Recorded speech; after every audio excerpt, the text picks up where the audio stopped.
Gerald Ravens, a physician and researcher from Stanford University, identified a constellation of problems individuals develop when they become less and less sensitive to their own insulin. This is referred to as insulin resistance. When the body becomes less sensitive to its own insulin, it compensates by actually making more and more insulin. But as these blood insulin levels begin to rise, you literally tip over into an abnormal metabolic state, which is referred to as the metabolic syndrome or prediabetes. These individuals usually develop central obesity or central weight gain, high blood pressure, elevated triglyceride levels, that's the other fat in the blood, elevated VLDL cholesterol or that very bad cholesterol, low HDL or good cholesterol, and they are at very high risk of developing both heart disease and diabetes. You can see why Dr. Ravens has reported that individuals who have this full-blown metabolic syndrome have a 20-fold increased risk of having a heart attack or stroke. When you tip over into this abnormal metabolic state, your arteries literally begin aging a third faster than normal. In other words, for every third birthday, just add another year.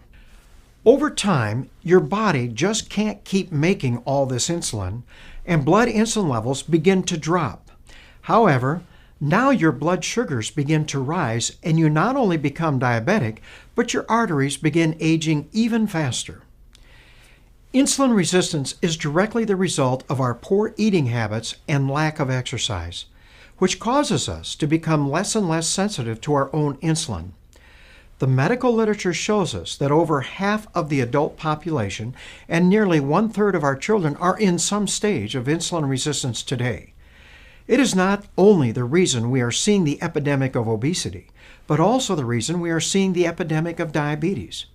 However, since it's poor lifestyles that are the cause of obesity and diabetes epidemics, it only makes sense that we need to firmly establish newer, healthier lifestyles that improve insulin sensitivity in order to avoid or reverse these problems.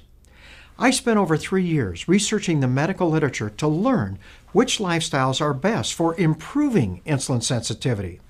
In fact, the American Association and College of Endocrinology, or those diabetes specialists, are now recommending that physicians treat this prediabetes or metabolic syndrome as aggressively as we do diabetes, because the accelerated aging of our arteries begins as soon as we tip over into this abnormal metabolic state.